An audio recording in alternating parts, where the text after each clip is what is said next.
continuación, sin más preámbulo, le doy la bienvenida a la doctora María Mónica Cárdenas, quien es médico egresada de la Universidad Cooperativa de Colombia y actualmente se encuentra ejerciendo su servicio social obligatorio en la ciudad de Casillas. Doctora Mónica, sea usted bienvenida. Hola, buenas noches. Bueno, muchísimas gracias por esta invitación y por permitirme realizar la apertura de este congreso. Como dijo mi amigo Raudy, nos hemos estado esforzando muchísimo, además de ser ponente, pues también soy una de las organizadoras de esto y espero que sea lo más práctico posible, así que pues aquí vamos. Bueno, quiero iniciar con esta imagen, pues si bien me presento, yo soy María Mónica Cárdenas Moreno, soy médico de la Universidad Cooperativa de Colombia, soy de Villavicencio y les quiero traer a ustedes esta imagen de un paisaje muy hermoso de acá del llano. Mi tema como tal va a ser introducción a líquidos y electrolitos. Doctora, qué pena, no estamos viendo en tu presentación. Ay, espérate, a ver. Vamos otra vez acá. ¿Me confirmas? ¿Me confirmas? A ver si ya... Ahora sí. Sí, doctora, ahora sí. Listo, excelente. Bueno, esta era la imagen que les estaba mostrando. Es un paisaje muy bonito.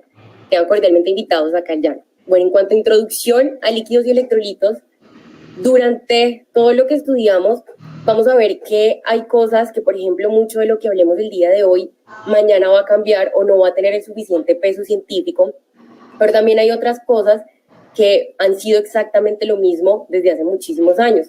Entre esos encontramos esta imagen donde podemos observar el contenido promedio del agua corporal y la distribución de los diversos compartimientos. Si bien a lo largo de lo que hemos estudiado siempre nos han dicho que el 60% de nuestro peso total hace referencia al agua, pero esto se altera en diferentes etapas de la vida, en los extremos más que todo, siendo un poco abundante en los neonatos y disminuyendo su concentración en los adultos mayores. También esto se altera dependiendo de si se es mujer o si se es varón. Pero para fines prácticos, vamos a hablar de que en lo que vamos a hablar de las charlas, el 60% del peso total va a hacer referencia al peso corporal, teniendo en cuenta que de ese 60%, 2/3 hacen parte del fluido intracelular y 1/3 hacen parte del fluido extracelular. De ese tercio que les acabo de mencionar, el 80% hace parte del fluido intersticial y el 20% del plasma.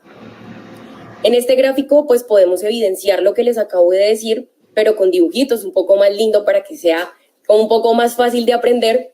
En esto tomamos un ejemplo como si fuera un paciente varón de 70 kilogramos, donde su agua corporal total hace parte del 60%. Siendo de esta manera, el líquido intracelular haría una parte del 40%, es decir, que estamos hablando de 28 litros, el líquido intersticial de 16%, es decir, 11 litros, y un plasma, el 4%, que sería el 2.8 litros. ¿A qué vamos con esto? Miren, muchachos, el agua es un elemento fundamental en muchas propiedades del organismo y forma un papel determinante en muchos procesos fisiológicos, como por ejemplo, aporta líquido para secreciones glandulares, además de eso sirve para solventes en reacciones químicas del cuerpo, juega también un papel fundamental en la ingesta y en la absorción de los alimentos, funciona como medio de transporte y sin más preámbulo, pues en lo que vamos a hablar de estos 3 días, juega un papel fundamental como termorregulador en la volemia, en la función renal y en la concentración de muchos electrolitos. Acá esta imagen significa el balance hídrico, básicamente es la relación entre lo ingerido con lo eliminado. Muchas veces a nosotros en la práctica médica se nos empieza a olvidar esto, que si nosotros administramos líquidos no nos preocupamos bastante por la parte de la eliminación. En condiciones normales vemos que la ingesta de líquidos normalmente, sé que muchas veces no es así, es de 2100 mililitros día, del metabolismo, que ya es algo innato de las reacciones del organismo, de 200 mililitros día, para un total de una ingesta de líquidos de 2300 mililitros día. y en la parte de la pérdida de agua diaria, en la parte sensible, que es la piel, y en las insensibles, en las pulmonares, en sudor, en heces, en orina, vemos que básicamente todas estas pérdidas van a generar unas pérdidas en total de 2.300 mililitros. Si bien vemos, las ingestas fueron de 2.300 y las pérdidas también de 2.300, y esto es lo que deberíamos hacer en condiciones normales. Llevar siempre un balance neutro y en algunas condiciones, como les voy a explicar más adelante, un balance negativo. En esta imagen podemos observar que cada uno de los compartimentos de nuestro cuerpo tiene composiciones electrolíticas diferentes que hace mantener una adecuada homeostasia. Como podemos observar aquí en el plasma, tenemos unas composiciones de cationes y de aniones, siendo el catión más prominente el sodio, y esto hace que nuestro plasma tenga una osmolaridad aproximadamente de 280 a 310 miliosmoles. Quiero hacer aquí énfasis en algo.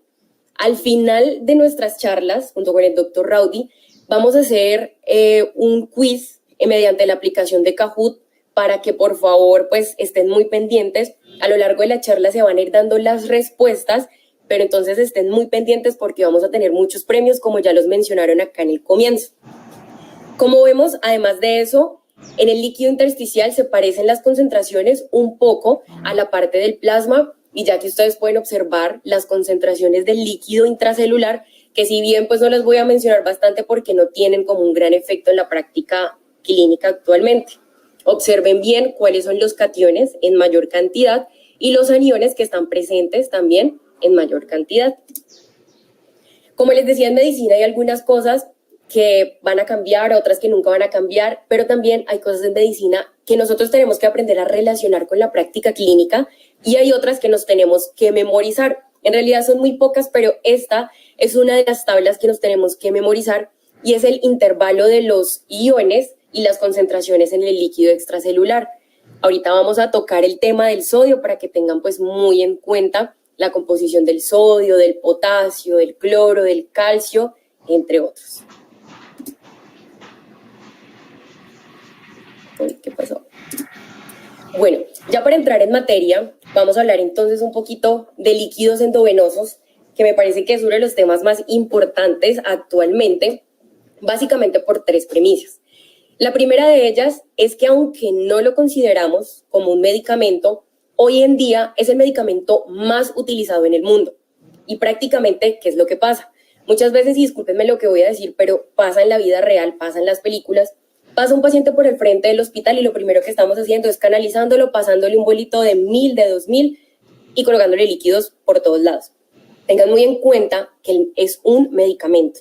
Segundo, ¿qué es lo que pasa? Hay una ausencia de consenso sobre qué líquidos utilizar, cómo utilizarlos y cuándo utilizarlos. Además de eso, como si no fuera poco, pues hay controversias. Si bien a lo largo del tiempo, por lo menos cuando yo entré a estudiar, a mí me decían que lo que debíamos administrar eran las soluciones hipotónicas. De ahí nos empezamos a dar cuenta que producíamos edema y además de eso hiponatremias iatrogénicas en los pacientes. Después, y es actualmente hasta hace unos años lo que nos decían, no, es que ustedes deben utilizar soluciones fisiológicas, que si bien hoy vamos a ver que la tal solución fisiológica no tiene absolutamente nada de fisiológico en el momento. Y por último, que es actualmente lo que se está hablando más en día y están en estudios, que son los cristaloides balanceados. Hablemos un poco de historia. Creo que todos tenemos que saber la historia. Quien no conoce la historia está condenado a repetirlo. Básicamente les voy a mencionar acá acerca del shock en 1743 y acerca del cólera en 1832, en donde se ha podido evidenciar la gran mortalidad que tuvieron estos pacientes, precisamente en esta pandemia, a raíz de la falta de líquidos que de una u otra manera llevó a tener que hacer como más estudios acerca de eso. Por eso es que por acá aparece en 1885 el doctor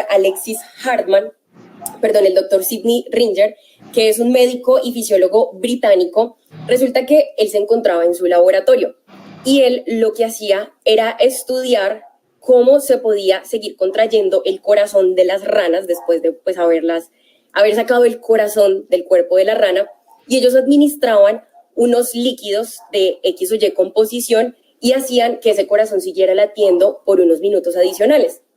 Resulta que un día la persona que no le colaboraba al doctor Sidney no fue, y el doctor lo que hizo fue colocar una solución estéril.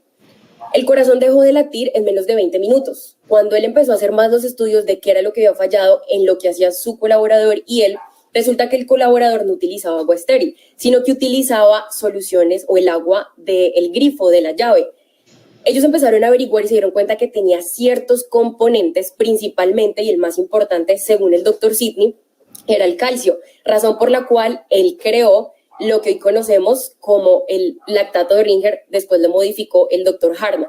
Posteriormente apareció el doctor Harman en 1932, él era un pediatra, y él lo que hizo fue colocar la solución que había creado el doctor Sidney y agregarle básicamente 27.8 miliequivalentes de lactato.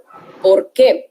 La finalidad de agregarle este lactato era disminuir la acidosis que generaba esto en los pacientes pediátricos. ¿Por qué? Muchas personas, o por lo menos a mí, cuando me enseñaron en la práctica, cuando era estudiante y yo no leía, a mí me decían que el lactato de Ringer no se le debía colocar precisamente a los pacientes con un estado de hipoperfusión, porque lo que hacíamos era elevar los niveles de lactato sérico. Desde hace unos años para acá se ha demostrado que eso es completamente falso, porque este lactato, o sea, el uso que tiene como tal es un lactato sódico, y por el contrario lo que hace es que sirve como un buffer, es decir, que nos va por el contrario a producir alcalosis. Así que, por favor, a partir de esta charla, si tenían ese concepto, sáquenlo completamente. Si hay solamente una condición en la que nosotros podemos elevar los niveles séricos de lactato, y es cuando administramos más de 20 litros, o sea, cosa que yo creo que y espero que absolutamente nadie le ponga 40 o más de 40 bolsas a nuestros pacientes.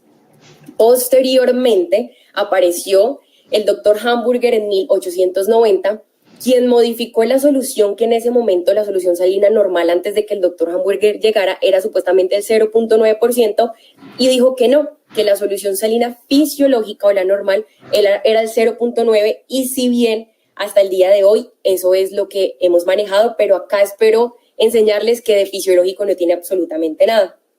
Posteriormente, en 1939, en la Segunda Guerra Mundial, con el advenimiento de lo que fue la albúmina, pensamos que todos los problemas se habían solucionado, pero aquí vamos a darnos cuenta que tampoco tiene nada que ver. Bueno, uno de los personajes que más ha impactado en este aspecto de líquidos ha sido el doctor Starling.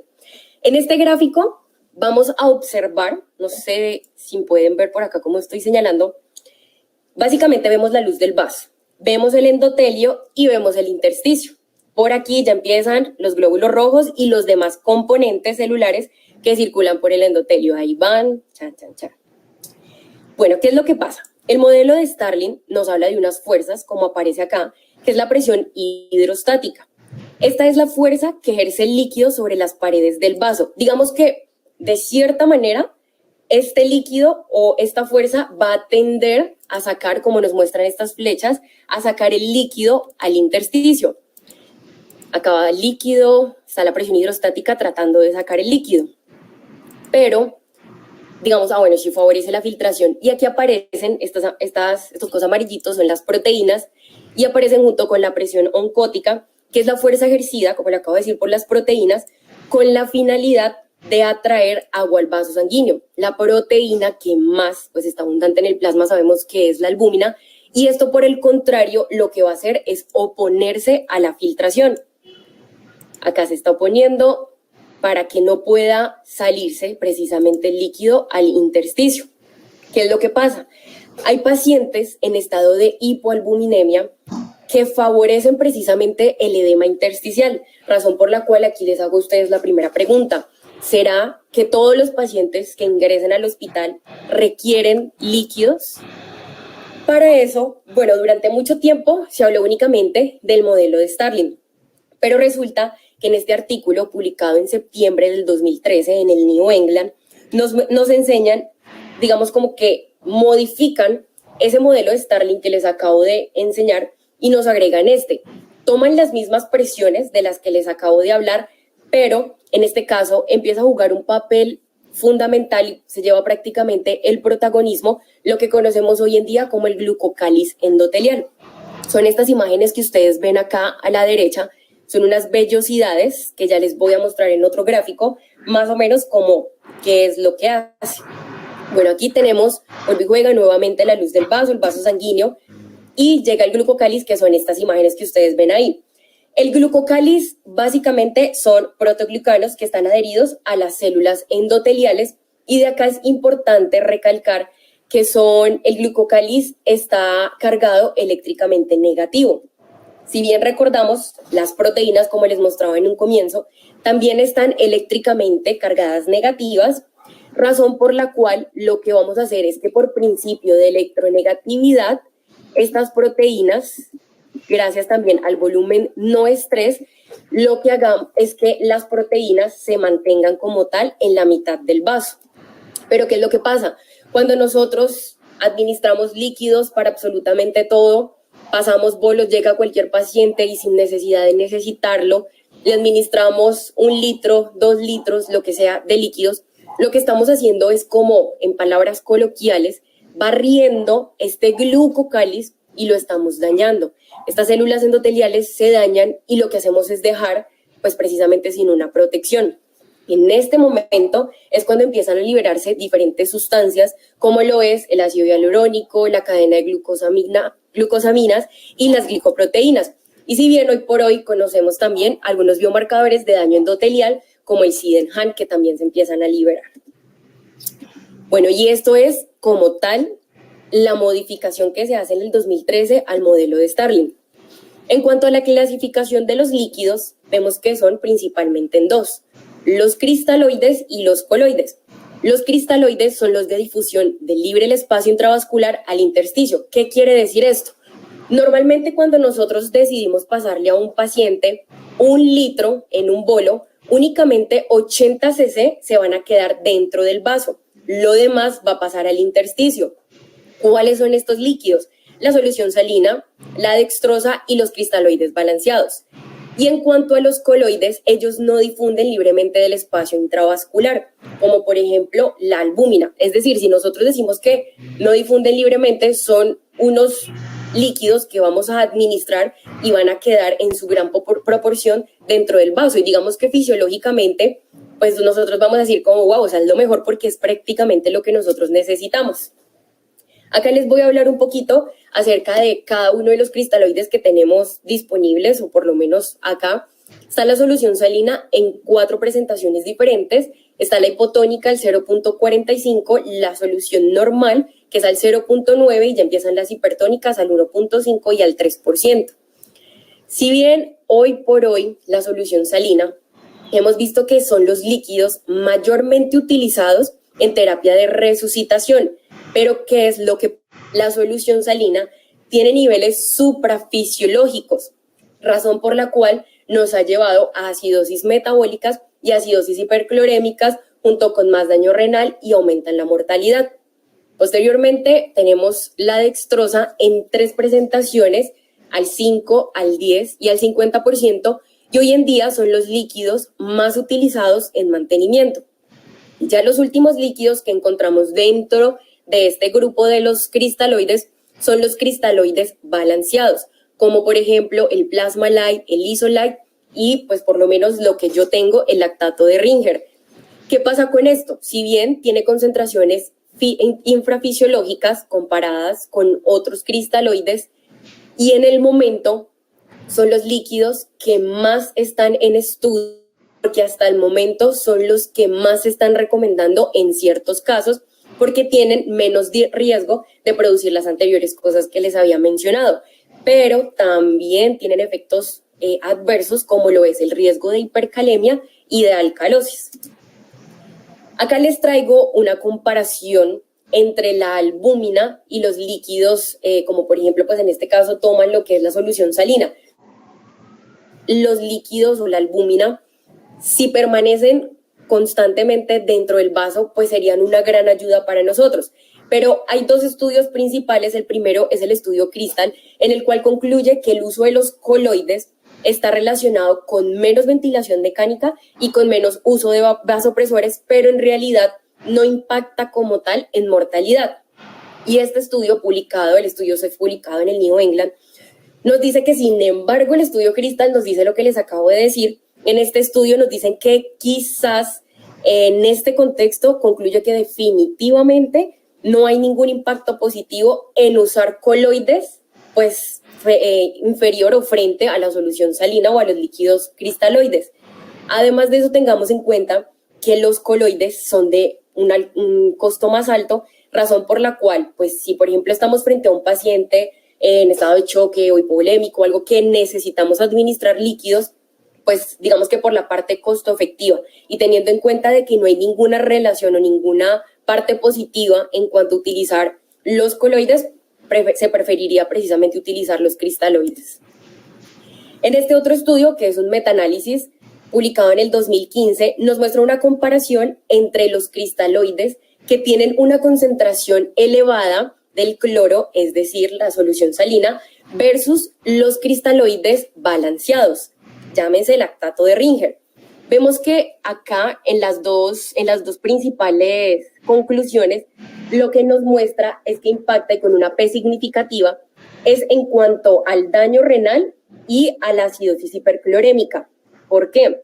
Resulta que impacta en la parte de daño renal agudo porque cuando administramos estas soluciones que están con los altos niveles de cloro, esta elevada concentración va a llevar a que se acumulen en el túbulo contorneado distal y de inmediato la mácula densa empiece a generar sus acciones, active el eje renina-angiotensina-aldosterona y por el contrario lo que va a producir es una vasoconstricción en la arteriola aferente, produciendo así hipoperfusión en la nefrona y posteriormente pues su daño renal. Adicionalmente, en la acidosis hiperclorémica vuelve y juega el sistema colector. Se altera la reabsorción del bicarbonato precisamente mediante el transportador específico que se llama la pendrina y lo que hace es que como no se reabsorbe hay mayor riesgo de generar acidosis metabólica, razón por la cual en este estudio recomiendan un poco más el uso de los cristaloides balanceados. Bueno, creo que ha sido mucha información por ahora.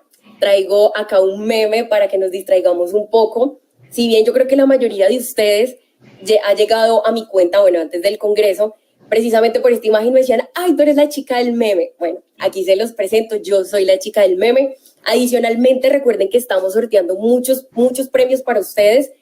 Como ya les mencionaron, necesitamos que estén súper activos en Twitter con los hashtags para que, bueno, ustedes saben, esto es de verdad hecho con el corazón y esperamos que pues lo bueno académico se repita.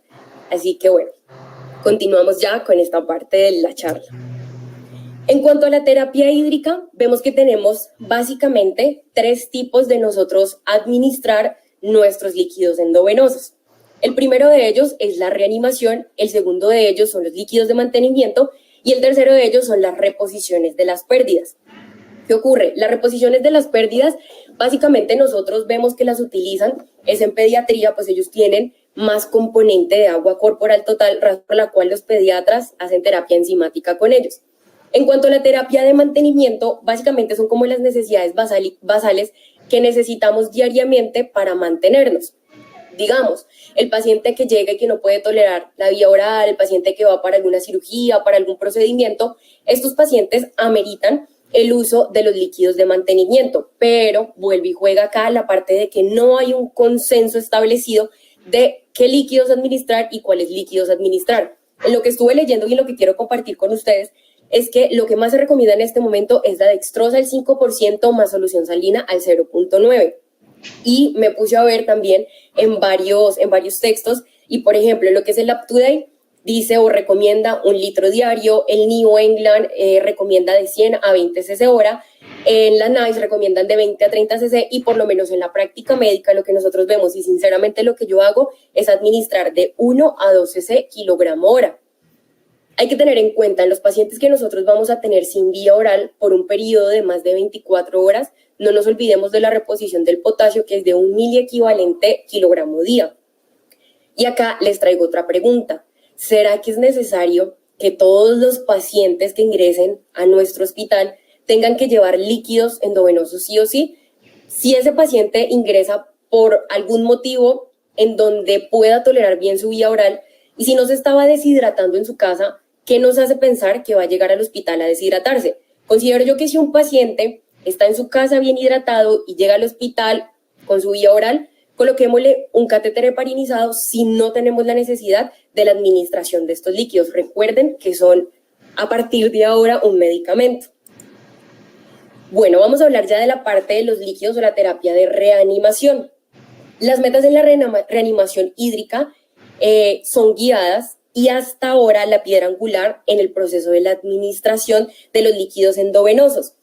Pero ahora, desde el 2018, apareció este protocolo que se los presento acá, se llama el protocolo ROSE. Lo traigo a colación, ¿por qué? Porque es importante que nosotros tengamos en cuenta que si los líquidos endovenosos son un medicamento, debemos tratarlos como tal.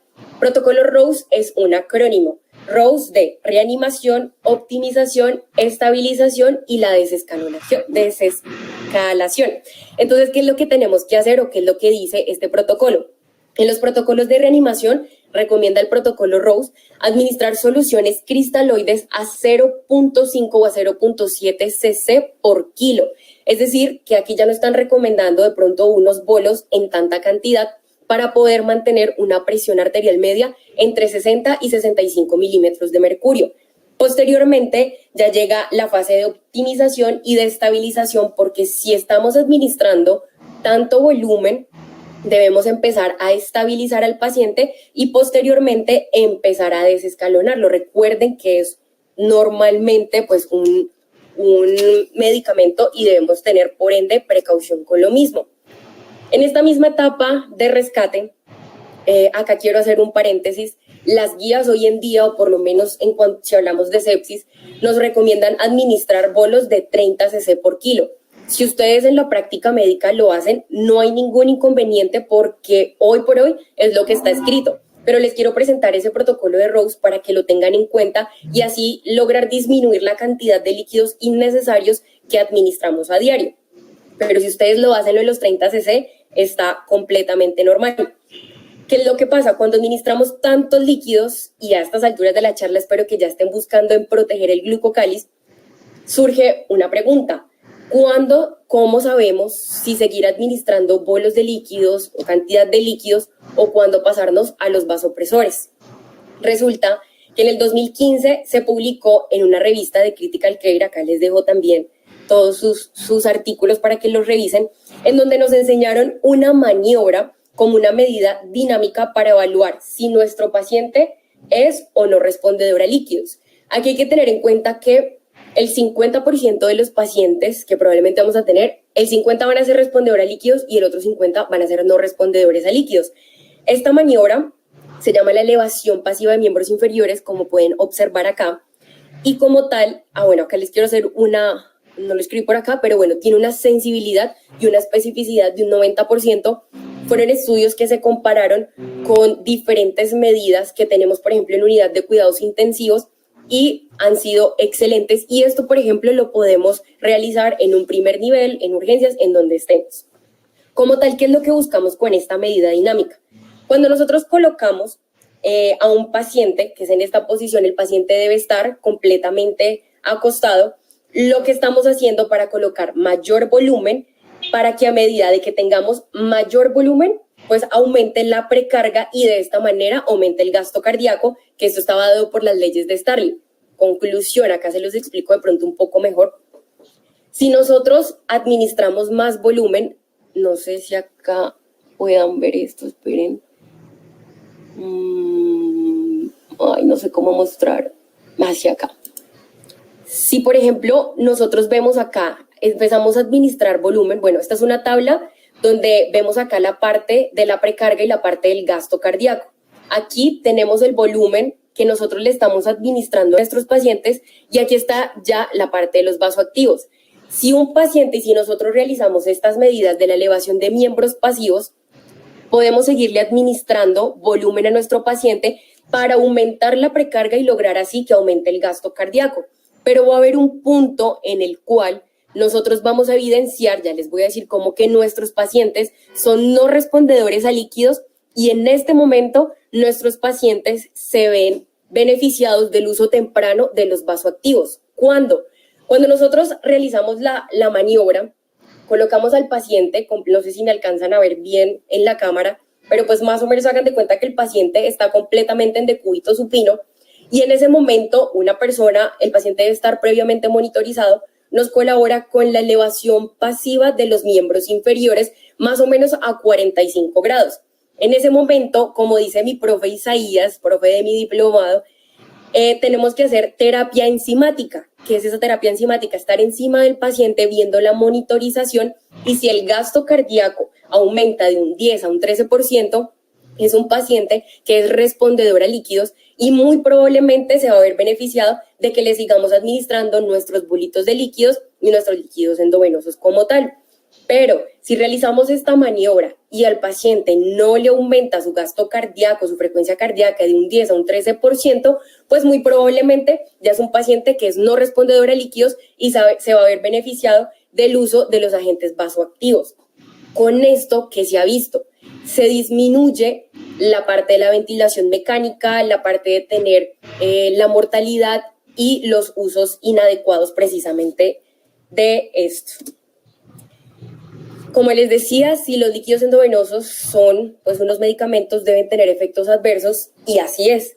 Los líquidos endovenosos tienen muchos efectos adversos, empezando por el sistema nervioso central, como pueden observar acá en las diapositivas. También tiene efectos cardiovasculares en la parte renal, en la pared abdominal, gastrointestinal, hepático y respiratorio.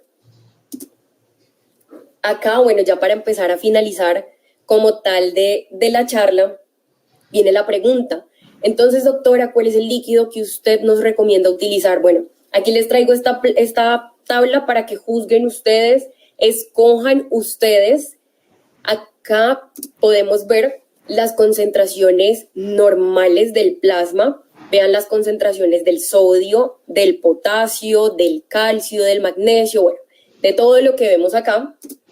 Miren las concentraciones que tiene la solución salina al 0.9, es decir, lo que hoy conocemos como una supuesta solución salina fisiológica, únicamente tiene sodio, y miren la cantidad de sodio que tiene, es decir, suprafisiológico, y miren la cantidad de cloro que tiene, suprafisiológico, miren la osmolaridad.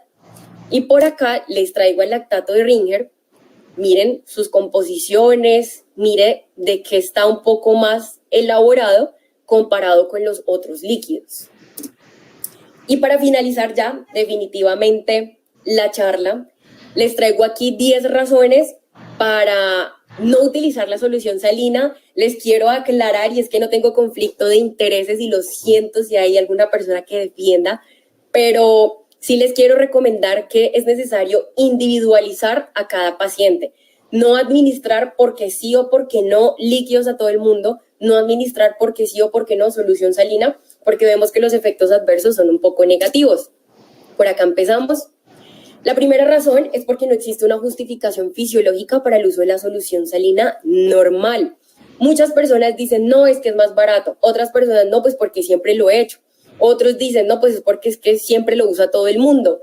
Otras dicen, no, porque así me crearon. Otros dicen, porque parece funcionar. Y otros dicen, y las enfermeras lo hacen realmente, es porque a lo largo del tiempo los médicos les hemos enseñado precisamente eso.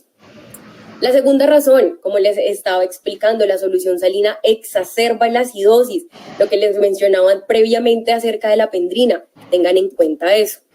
Por acá, tercera razón, porque la solución salina suele ser peligrosa y producir más hipercalemia. La cuarta razón, genera una acidosis hiperclorémica causando el daño. Recuerden aquí toda la parte de lo de la mácula densa que genera la hipoperfusión a la anfrona. Bueno, entonces tengamos más precaución. La quinta razón, porque suele causar más inestabilidad hemodinámica, y aquí les traigo, este es el artículo para que puedan leer. Se hizo como un estudio en donde se comparaba la solución salina con otros cristaloides y causa mayor inestabilidad hemodinámica. Adicionalmente, porque la solución salina puede conducir a aumento de los niveles de inflamación. Si estamos en un nivel en donde podemos hacer la medición sérica del lactato o bueno, de otros marcadores, nos podemos de pronto confundir. Séptimo, y por acá les traigo, bueno, porque no es la solución, y noveno, porque tenemos mejores opciones, y décimo, ya para finalizar, porque debemos individualizar a cada uno de nuestros pacientes. No les estoy diciendo, y quiero hacer un paréntesis muy grande, de que dejen a un lado la solución salina y ahora solo lactato y dextrosa. No, créanme que eso no es lo que les estoy diciendo, sino que hay que individualizar y ver en qué casos se ve beneficiado un paciente de administrarle ciertos líquidos a los otros. Y bueno, muchísimas gracias por su atención. Eso es todo por ahora. Aquí les dejo mis redes sociales por si me quieren seguir. Doctora María Mónica en Instagram, Doctora María Mónica en YouTube y en Instagram Mónica